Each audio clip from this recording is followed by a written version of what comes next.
Hello दोस्तों। आज मैं आपको एक नए फ्रॉड के बारे में बताऊंगा। आपने डिफरेंट कंपनियों से डिलीवर किया होगा, डिफरेंट कोरिएगेटर से भी, एग्रीगेटर से भी आपने शिप किया होगा। लेकिन ये कंपनी एक नई है, पुरानी है, अल्लाह बेहतर जाने। बाकी ये एक अलग ही लेवल के काम कर रहे बंदे। इनका जो ओवरवेट रहता वो भी कभी भी कुछ भी लगा देते। हालांकि मैं जो डायमेंशन गिनता हूँ वो तो एक डेड वेट करेक्ट डाला हुआ रहता उसमें। और जो उसका वैल्यूमेट्रिक वेट रहता वो अपन हल्का सा 1-2 सेंटीमीटर ज़्यादा ही गिनते हैं ताकि उधर ओवरवेट ना आए। उसके बाद में भी इसके अंदर ओवरवेट आता है। और उसको अपन बोलते हैं कि भाई ये ओवरवेट गलत है, तो वो बोलते हैं कि उसका पहले जो तुमने पार्सल भेजे थे उसका वीडियो भेजाओ और फ़ोटो भेजो, उसका डायमेंशन बताओ, उसकी डायमेंशन की पीडीएफ बताओ। अब बताओ ये जो पार्सल निकल गया तो उसका अब कहाँ से लाएंगे। अब हर कोई पहले से रिकॉर्ड तो करके नहीं रखेगा। और इसमें ये देखो कि भाई डिलीवरी का टाइम कितना है। ये अपना ये एक पार्सल है जो सांगली जाने का था। तो इसको क्रिएट करे अपन ने 7 अक्टूबर को। आज तारीख देखो, आज तारीख 10-23 है, फिर भी इसका स्टेटस देखो सिर्फ इन ट्रांसिट बता रहा है। उसके बावजूद एक ये चीज़ एक रिटर्न हुआ है, ये एक कस्टमर का।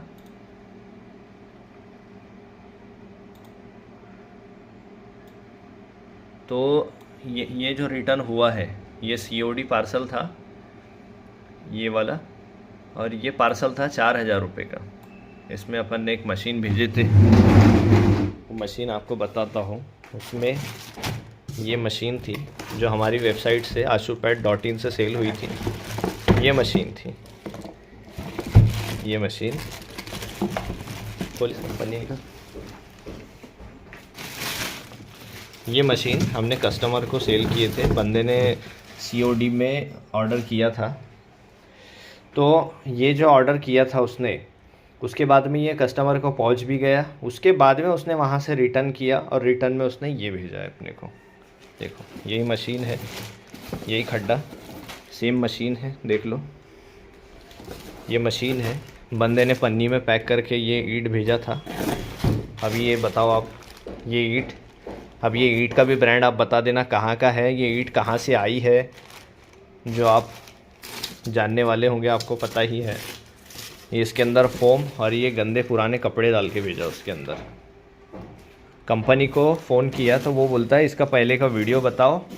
और देखो ये कुरियर बॉय है या कस्टमर है, अब कौन है पता नहीं, लेकिन इसके अंदर यहाँ से इसने फाड़ा है। इसमें टेप का कलर आप देख सकते हैं यहाँ से चेंज हुआ है। तो ये यहाँ से इसने होशियारी से फाड़ा। उसके बाद में इसने डबल से इसके ऊपर टेप भी लगाया था। ये देखिए आप, डबल टेप दिख रहा है आपको, एक पहले का टेप है और ये एक डबल से टेप है।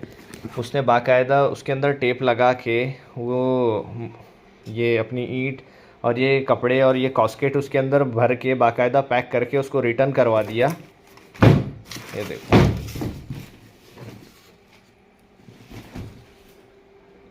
तो ये एक फ्रॉड हो रहा है इसके अंदर। मेरा कहने का मतलब यही है कि तुम शिप करो मगर कंपनियों का पहले बायोडाटा देख लिया करो। ये कंपनी का invia.com, आप नाम नोट कर लो, invia.com। ये देखो,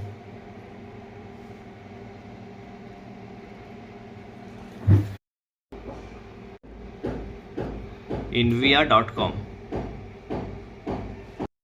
कंपनी एकदम ही भोकस है, कोई काम की बात नहीं है, क्योंकि कस्टमर सपोर्ट है ही नहीं। वो एक सेल्समैन ने अपना उसका नंबर है, वो बंदा फ़ोन उठाता नहीं, शुभम नाम है उसका, तो वो बंदा फ़ोन उठाता है ही नहीं। उससे बात करो तो हाँ सर भेज दो, देख लेंगे, कर लेंगे।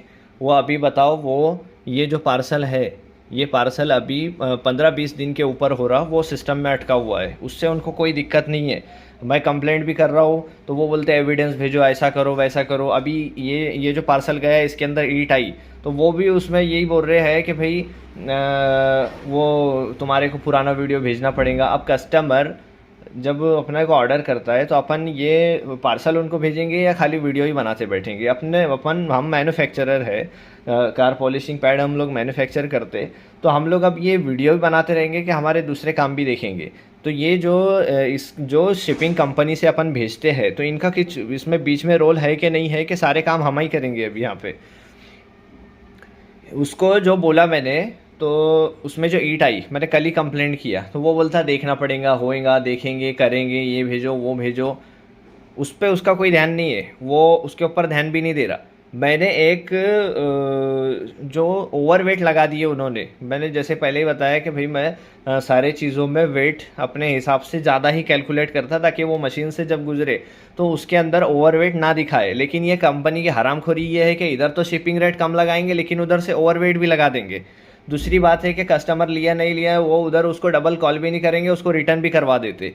उसके ऊपर इतनी जो हमारी प्रॉब्लम है, इसके ऊपर कोई ध्यान नहीं है। एक शिपमेंट जो लेट हुई थी ओवरवेट की वजह से, तो उसमें उन्होंने चार्जेस काट लिए। मैंने उसमें गाली लिख के भेजा है, मैंने लिखा गाली, मैंने गलत किया, लेकिन मैंने इसलिए भेजा कि जब तुम्हारे को अच्छी बातें भेज रहे हम लोग, तुम्हारे को बता रहे कि भैया ये प्लेटफॉर्म पे तुम्हारे साथ या हमारे साथ ये जो है तुम्हारे प्लेटफॉर्म पे गलत हो रहा है, तो उसका तुम लोग रिप्लाई कर नहीं रहे हैं।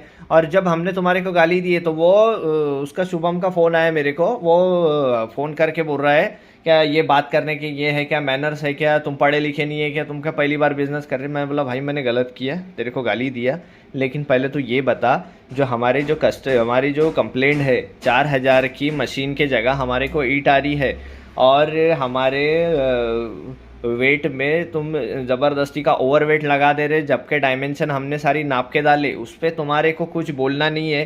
कंपनी का कोई मसला ही नहीं है उसके अंदर कि भैया ये ऐसे कैसे हो रहा है, कस्टमर के साथ गलत कैसे हो रहा है, तुम्हारे को खाली लूट करने का है। और जब हमने गाली दी है तो तुम उसका रिप्लाई कर रहे हैं हमारे को। हम मानते हैं हमने गाली दी है तो ये गलत है, लेकिन हमने गाली भी इसलिए दी है कि जब तुम्हारे को अच्छी बातें बता रहे तो तुम उसको रिप्लाई नहीं कर रहे, और जब तुम्हारे को गाली दी है तो तुम कैसे फिर फ़ोन कर रहे? तो कोई हम चूतिया है कि हमारे जो पैसे जो गए हैं तो कोई हम हराम की कमाई है क्या? ये जो Envia.com है, ENVIA, ये Envia जो .com है, ये बिल्कुल थर्ड क्लास भोकस कंपनी है। मैं सेलर से गुजारिश करूँगा कि अगर तुम लोग इसके ऊपर कुछ करते होंगे, शिपमेंट करते होंगे, तो भैया तुम अपना ध्यान दो, और जो शिपमेंट जो भेज रहे हैं क्या कर रहे हैं उस सारी चीज़ों पे ध्यान दो। ओवरवेट कहाँ कट रहा है ये चुपचाप से काट लेते, उसका मैसेज भी नहीं आता है ओवरवेट कटा करके, तो तुम उसके ऊपर भी ध्यान दो कि भैया ओवरवेट कहाँ कट रहा है, कहाँ गलत हो रहा है। और मैं तो बोलता हूँ कोई ट्रस्टेड कंपनी से ही व्यवहार करो, अपने को बिजनेस करने का है।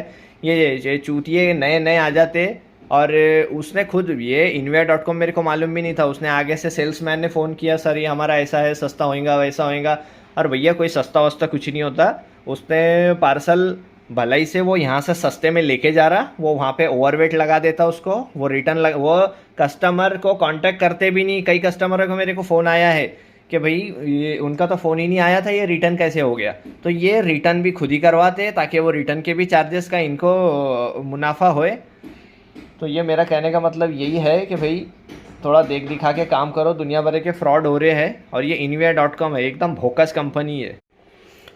मेरी गुजारिश है डिलीवरी से भी ये नंबर है ट्रैकिंग आईडी, तो आप ज़रा देखो चेक करो, क्योंकि मेरे को भी कोई कस्टमर सपोर्ट मिल नहीं रहा, और ये Envia वाले तो होपलेस है, ये कोई काम कर नहीं रहे हैं। तो आप डिलीवरी से मेरी गुजारिश है, मैंने इसके पहले भी डिलीवरी के डायरेक्ट प्लेटफॉर्म से काफ़ी शिपमेंट किए हैं और आगे भी करेंगे। तो आप से मेरी गुजारिश है कि ये मेरी 4,000 की मशीन थी, इसका रिफ़ंड कराए और मेरे को सपोर्ट करे, ताकि हम भी अपना बिज़नेस आपके साथ आगे रन कर सके। और ये कस्टमर से गुजारिश है कि ये चूतिया कंपनी है, इस पे ज़रा ध्यान दे, क्योंकि इसमें कस्टमर सपोर्ट 1 रुपये का भी नहीं है। आप अपने पैसों का ध्यान दें, और डिलीवरी से गुजारिश है कि कृपया हमारा रिफ़ंड करवा दे।